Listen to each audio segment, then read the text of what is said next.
മാതാവാണ്.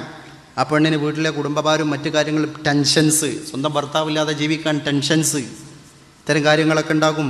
എങ്ങനെ ഇതൊക്കെ മെയിൻറ്റെയിൻ ചെയ്ത് കൊണ്ടുപോകാൻ പറ്റും എന്നുള്ള കാര്യം വലിയ വിഷയം തന്നെയാണ്. അതുകൊണ്ട് 2 മാസം 3 മാസം 4 മാസമൊക്കെ ഉമർ റളിയല്ലാഹു അൻഹു ഭാര്യനെ വിട്ട് ജീവിക്കാനുള്ള കണക്കിന് കാലാവധി നിശ്ചയിച്ചത് പട്ടാളക്കാർക്ക് വേണ്ടിയാണ്. ആ പട്ടാളക്കാരോട്, ഇസ്ലാമിൻ്റെ അതിർത്തി കാക്കുന്ന പട്ടാളക്കാരോട് പോലും ഉമർ ഖലീഫ റളിയല്ലാഹു അൻഹു പറഞ്ഞത് 4 മാസത്തിലപ്പുറം നിൽക്കാൻ പാടില്ല.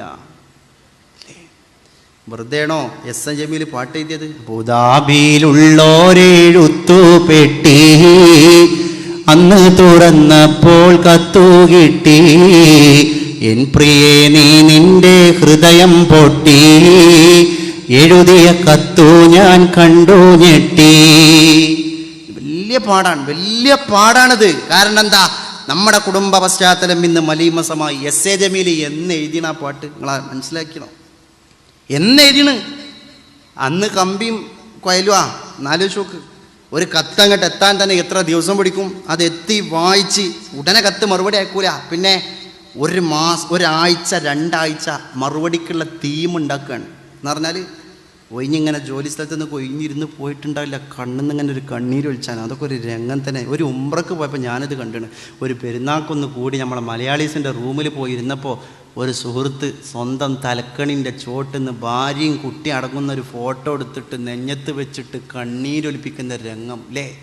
അവരയച്ചു കൊടുത്ത പൈസ ഇട്ടാണ് ഇപ്പോൾ സാരി വാങ്ങണത്. അവൻ അയച്ചു കൊടുത്ത പൈസ ഇട്ടാണ് വീട്ടിൽ ചോറ് വെച്ചത്, ബിരിയാണി. നമ്മളെ മലയാളി സുഹൃത്തുക്കൾ അന്ന് മാത്രം ബിരിയാണി വെക്കൂല പെരുന്നാളിന്, പിറ്റേന്നോ 2ാം പെരുന്നാളിനോ വെക്കും. കാരണം എന്താ? അതൊക്കെ എടുത്ത് തിന്നിട്ട് പോവില്ല. അതന്നെ. അങ്ങനെ പ്രവാസ ജീവിതം നയിക്കണ എത്ര ആളുകൾ എൻ്റെ പ്രിയപ്പെട്ടവർ. അപ്പം എസ് എ ജമീൽ പാട്ട് എഴുതിയതിന് വലിയ കാര്യമുണ്ട്. പക്ഷെ ആ പെണ്ണൊരു വാക്ക് പറഞ്ഞിട്ടുണ്ട്. മലക്കല്ല പെണ്ണെന്നത് വല്ലാത്തൊരു വാക്കാണ്, മനസ്സിൽ വടിവെച്ചൊരിരട്ട കുഴൽ തോക്കാണ്, മാനാഭിമാനമുള്ള പുരുഷന്റെ നേർക്കാണ്, മറുപടി പറയാനായി കഴിയുന്നതുമാർക്കാണ്, തരിച്ചു പോകും ഉള്ളം വിറച്ചു പോകും. അത് വലിയൊരു വാക്കാണ്. നമ്മൾ പാഠം പഠിക്കണം. ഞാൻ ഇനി തലനാരിയെ കീറിയിട്ട് ചർച്ച ചെയ്യുന്നില്ല. അത്യാവശ്യം ബോധമുള്ള ആളുകൾക്കൊക്കെ അതിൻ്റെ മാന അതിൻ്റെ അപ്പുറം മനസ്സിലായി ഉണ്ടാവും അല്ലേ? അത് പ്രവാസ ജീവിതം നമ്മുടെ നാട്ടിൽ സമ്മാനിച്ച ഏറ്റവും വലിയൊരു കാര്യമാണ്.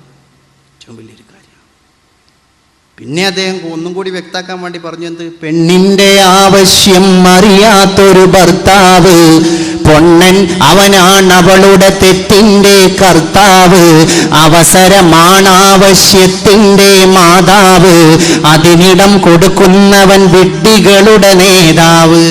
അല്ലാ, അതിലപ്പുറമൊക്കെ ഇനി പറയാൻ കഴിയും അല്ലേ? എന്താ പറയുക, ഞാൻ മലപ്പുറത്ത് പറയണത് പ്രവാസ ജീവിതം അവസാനിപ്പിക്കാനല്ല. ഈ മലപ്പുറത്ത് ഈ മദ്രസ്, ഈ പള്ളി വേണ്ട, ആയിരക്കണക്കിന് മതസ്ഥാപനങ്ങൾ ആ പ്രവാസിയുടെ ചോരയാണ്. പക്ഷെ ആ പ്രവാസിക്ക് വേണ്ടി എസ് എ ജമീൽ രചിച്ച ആ പാട്ട് ഞാനിവിടെ പാടിയത് എന്തിൻ്റെ പേരിലാണ്? പാവപ്പെട്ട നമ്മുടെ പ്രവാസിയെടുത്ത് ചൂഷണം ചെയ്ത് ആ പാവപ്പെട്ട പ്രവാസിയുടെ കുടുംബം പോലും അവതാളത്തിലാകുന്ന മൊബൈൽ ബന്ധങ്ങൾ നമ്മുടെ നാട്ടിലുണ്ടാകുമ്പോൾ പാവപ്പെട്ടവൻ കഷ്ടപ്പെട്ട് അധ്വാനിക്കുന്നതിൻ്റെ റിസൾട്ട് നമ്മൾ പഠിക്കണം, നമ്മൾ മനസ്സിലാക്കണം. ഞാൻ അതിനു വേണ്ടി പറഞ്ഞതാണ്. അവരുടെ ഒരു ഇന്നസെൻസ്, നിരപരാധിത്വം നമ്മൾ അന്വേഷിക്കണം. എൻ്റെ പ്രിയപ്പെട്ടവർ, എത്ര കഷ്ടപ്പാടാണ് ഗൾഫ് ജീവിതം. എന്നിട്ട് നമ്മുടെ പ്രിയപ്പെട്ട സഹോദരിമാരെ വേലി ചാടിച്ച് കൊണ്ടുപോകുന്ന പ്രക്രിയക്ക് മാഫിയകൾ അടക്കം പ്രവർത്തിച്ചുകൊണ്ടിരിക്കുന്നുണ്ട് നമ്മുടെ നാട്ടിൽ നിന്നാണ്. പാവപ്പെട്ട പെങ്ങളെ, നിനക്കുമുണ്ട് പരലോകം, നമുക്കുമുണ്ട് പരലോകം. അതുകൊണ്ട് ദുനിയാ മസ്റഅത്തുൽ ആഖിറ, ഇത് പരലോകത്തേക്കുള്ള കൃഷിയിടമാണ്. ഇതിനെ നല്ല രീതിയിൽ നമ്മൾ ചെലവഴിക്കുക. അല്ലാഹു തൗഫീഖ് നൽകി അനുഗ്രഹിക്കുമാറാകട്ടെ.